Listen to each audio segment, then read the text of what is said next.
নির্বাচনে ভিন্ন কোনো দেশের হস্তক্ষেপ কাম্য নয় বললেন জামায়াত আমির। গত ২৪ ঘন্টায় ৪ নমুনা পরীক্ষায় ৩ জনের দেহেই পাওয়া গেল করোনা। সংসদ নির্বাচনে অন্তর্বর্তী সরকারের সামনে যত চ্যালেঞ্জ। এবং সর্বশেষ জানাবো, ঢাকার আকাশ মেঘলা থাকবে, বৃষ্টির আভাস নেই। এতক্ষণ শুনছিলেন সংবাদ শিরোনাম, এবারে বিস্তারিত। তবে তার আগে অনুরোধ থাকবে আমাদের চ্যানেলটি সাবস্ক্রাইব করে বেল আইকনটি ক্লিক করুন। নির্বাচনে ভিন্ন কোনো দেশের হস্তক্ষেপ কাম্য নয় বললেন জামায়াত আমির। জামায়াতে ইসলামের আমির ডক্টর শফিকুর রহমান বলেছেন, শহীদদের রক্তের মর্যাদা রক্ষা করে খুব সুন্দর ও সুষ্ঠু নির্বাচন আমরা প্রত্যাশা করি। নির্বাচনের বাইরের কোনো দেশের হস্তক্ষেপ কাম্য নয়। আমরাও কোনো দেশের কোনো বিষয়ে হস্তক্ষেপ করতে চাই না। আমরা সবাইকে বন্ধু হিসেবে দেখতে চাই। তিনি বলেন, আমরা খুব ভালো নির্বাচন আশা করি। কেউ নির্বাচনকে প্রশ্নবিদ্ধ করার চেষ্টা করবে না, তাহলে আমাদের শহীদদের প্রতি আমরা ইমানদারি রক্ষা করতে পারবো না। আমাদের শহীদদের রক্তের অমর্যাদা হয় এমন কোনো নির্বাচন আমরা দেখতে চাই না।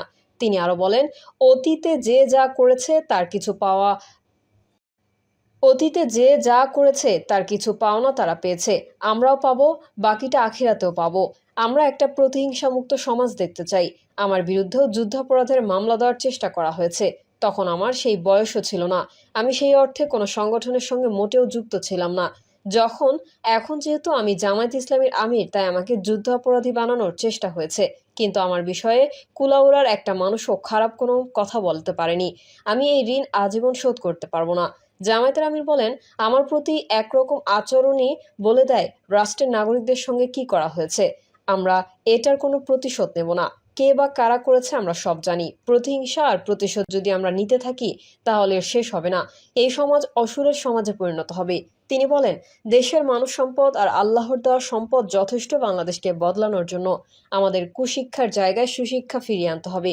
যদি শিক্ষার কারিকুলাম ও মডিউল নৈতিকতার ভিত্তিতে হয়, তাহলেই শিক্ষার পরিপূর্ণ পূর্ণতা পাবে। আকাশ সংস্কৃতির কারণে পরিবারের কাঠামো এলোমেলো হয়ে গেছে। প্রতিষ্ঠানে একজন মানুষ কিভাবে নিজে বড়লোক হবে, শুধু এটাই শেখানো হয়।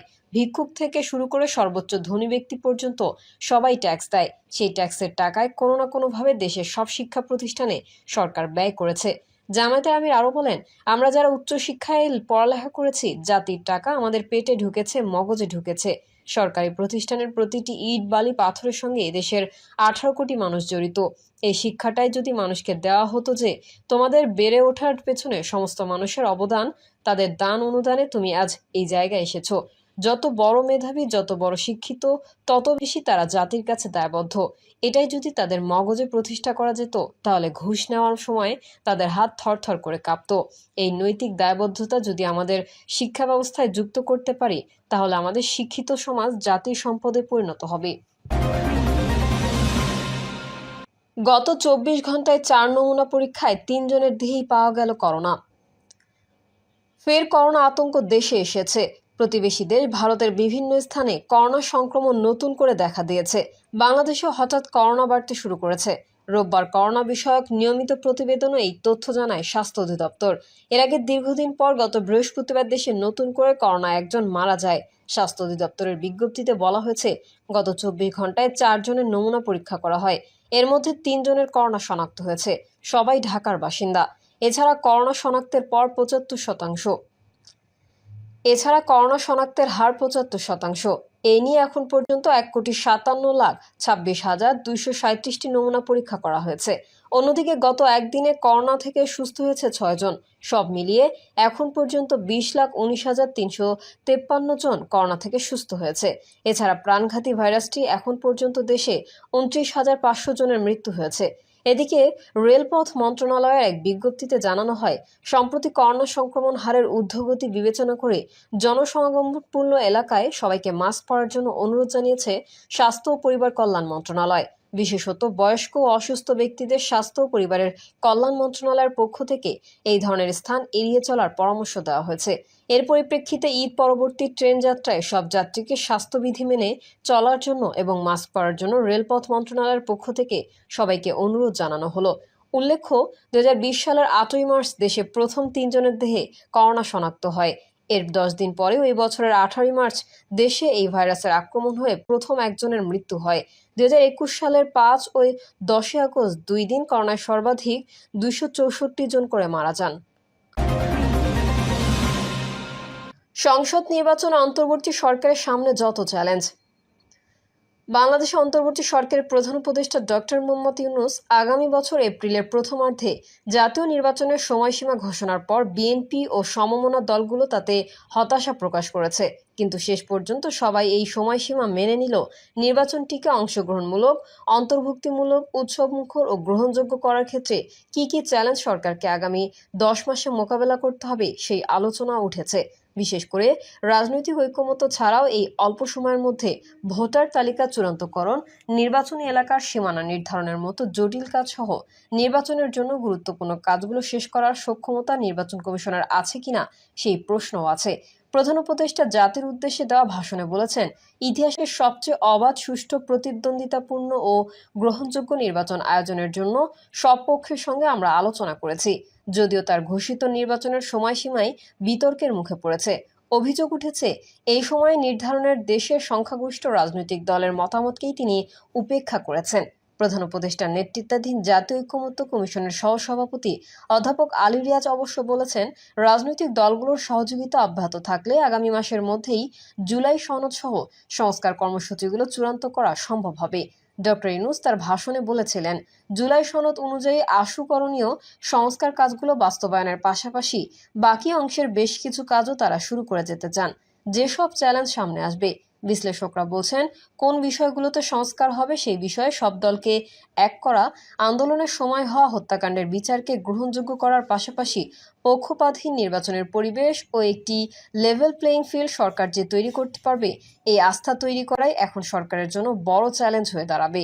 এছাড়া আইন শৃঙ্খলা ঠিক করা, পুলিশ সহ বিভিন্ন প্রতিষ্ঠানকে স্বাধীনভাবে কাজ করার উপযোগী করা, বিতর্কহীন ভোটার তালিকা তৈরি করা, নির্বাচনী আসনের সীমানা নির্ধারণ কি পুরনো আইনে হবে নাকি নতুন আইনে করা হবে, আবার নতুন আইনে হলে তার ভিত্তিতে এই জটিল কাজ এত অল্প সময়ে করা সম্ভব হবে কিনা সেই চ্যালেঞ্জগুলো সরকারের সামনে থাকবে বলে তারা মনে করেন। ঢাকা বিশ্ববিদ্যালয়ের শিক্ষক ও রাজনৈতিক বিশ্লেষক জোবাইদা নাসরিন বলছেন, সরকারের সামনে প্রকৃত চ্যালেঞ্জই হবে নিজের নিরপেক্ষ থেকে একটি পক্ষপাতহীন ও অন্তর্ভুক্তিমূলক নির্বাচন তারা যে করতে চায় সেই আস্থাটা অর্জন করা। ইতোমধ্যেই দু একটি দলের প্রতি তাদের পক্ষপাতমূলক আচরণ নিয়ে রাজনৈতিক অঙ্গনে প্রশ্ন উঠেছে। এর নিষ্পত্তি না হলে আইন শৃঙ্খলা ও নির্বাচন কেন্দ্রিক প্রতিষ্ঠানগুলো কতটা স্বাধীনভাবে কাজ করতে পারে সেটা নিশ্চিত করা আরেকটি বড় চ্যালেঞ্জ হবে। ইতোমধ্যে বিএনপির পক্ষ থেকে সরকারের নিরপেক্ষতা নিয়ে প্রশ্ন তোলা হয়েছে এবং দুজন উপদেষ্টার পদত্যাগের দাবিতে দলটি অনড় আছে। দলটির স্থায়ী কমিটির সদস্য সালাউদ্দিন আহমেদ বলেছেন, সরকার তাদের দলের সঙ্গে বিমাতাসুলভ আচরণ করছে। অন্যদিকে জামায়াত ইসলামীর আমির শফিকুর রহমান আগামী নির্বাচনে সম্ভাব্য ডাকাতির বিষয়ে হুঁশিয়ারি করেছেন। শনিবার মৌলভীবাজারে এক অনুষ্ঠানে তিনি বলেছেন, জাতি যেনতেন নির্বাচন চায় না। বিশ্লেষক ও ঢাকা বিশ্ববিদ্যালয়ের শিক্ষক মোহাম্মদ সাইফুল আলম চৌধুরী বলেছেন, সরকার এখনো আইন শৃঙ্খলা পরিস্থিতি ঠিক করতে পারেনি। একটি গ্রহণযোগ্য নির্বাচনের জন্য একটি লেভেল প্লেইং ফিল্ড নিশ্চিত করার সরকার কতটা করতে পারবে তা নিয়েও প্রশ্ন উঠেছে বলে মনে করেন তিনি। এনসিপি ও জামায়াত তো ভোট ডাকাতির আশঙ্কা প্রকাশ করেছে। তাদের অভিযোগ প্রশাসন চালাচ্ছে বিএনপি। আবার বিএনপি বলছে সরকার নিজেই নিরপেক্ষতা হারিয়েছে। তাহলে লেভেল প্লেইং ফিল্ড কিভাবে হবে সেটি সরকারকে ঠিক করতে হবে। প্রধান উপদেষ্টা তার ভাষণে বলেছেন, সংস্কার, বিচার ও নির্বাচন এই তিনটি ম্যান্ডেটের ভিত্তিতে তারা দায়িত্ব গ্রহণ করেছিলেন। সেই বিবেচনায় আগামী রোজার ঈদের মধ্যেই সংস্কার ও বিচারের বিষয়ে আমরা একটি গ্রহণযোগ্য জায়গায় পৌঁছাতে পারব বলেই বিশ্বাস করি। বিশেষ করে মানবতা বিরোধী অপরাধের বিচার, যা কিনা জুলাই গণঅভ্যুত্থানের শহীদদের প্রতি আমাদের সম্মিলিত দায়, সেই বিষয়ে আমরা দৃশ্যমান অগ্রগতি দেখতে পারব। কিন্তু প্রশ্ন উঠেছে, গত 11 মাসে সরকার সংস্কার ইস্যুতে কিছু করতে পেরেছে কিনা এবং একই সঙ্গে সংস্কার বাস্তবায়নের চেয়ে সময় ক্ষেপণের জন্য এসব নিয়ে আলোচনাটাই বেশি গুরুত্ব পাচ্ছে কিনা। আবার জুলাই সনদ ঘোষণা হলে, তারপর সংস্কার কর্মসূচি বাস্তবায়ন হলে পরের 8 মাসের নির্বাচন আয়োজনের মূল চ্যালেঞ্জ কতটা গুরুত্ব পাবে সেই আশঙ্কাও আছে অনেকের মধ্যে। যদিও আলী রিয়াজ বলছেন, রাজনৈতিক দলগুলো যেভাবে সহযোগিতা করছে সেটি অব্যাহত থাকলে জুলাই সনদ সহ সেটি অব্যাহত থাকলে জুলাই সনদ সহ সংস্কারের দিকগুলো বাস্তবায়নের জন্য চূড়ান্ত হয়ে যাবে। এরপরেও কিছু বিষয় থাকবে যেগুলোতে স্বাভাবিকভাবেই সবাই একমত নাও হতে পারে। সেই বিষয়গুলো আমরা জনগণকে অবহিত করব। বিশ্লেষকরা বলছেন, আগামী 10 মাসেই সরকারের সংস্কার কার্যক্রমে বড় অগ্রগতি অর্জন করতে হবে। আবার বিচারের ক্ষেত্রে দ্বিতীয় ট্রাইব্যুনাল করা হলেও কথা উঠছে গ্রহণযোগ্য বিচার কিভাবে নিশ্চিত করা যাবে তা নিয়েও। সাইফুল আলম চৌধুরী বলছেন, একটা নির্বাচনের জন্য ভোটার তালিকা প্রণয়ন সহ অন্তত 10টা কাজ করতে হয় নির্বাচন কমিশনকে। কিন্তু বর্তমান নির্বাচন কমিশন ভোটার তালিকা হালনাগাদের কাজ কিছুটা করা ছাড়া আর কিছুই করতে পারেনি এখনো। যদিও নির্বাচন কমিশনার আব্দুর রহমান মাসুদ বলেছেন, প্রধান উপদেষ্টার ঘোষণার যে সময়সীমা দেওয়া হয়েছে তার মধ্যেই জাতীয় নির্বাচন আয়োজনে প্রস্তুত আছে কমিশন। আওয়ামী লীগ ও অন্তর্ভুক্তির নির্বাচন। সম্প্রতি ঢাকায় জাতিসংঘের আবাসিক প্রতিনিধি গোয়েন লুইস বলেছেন, তারা অন্তর্ভুক্তিমূলক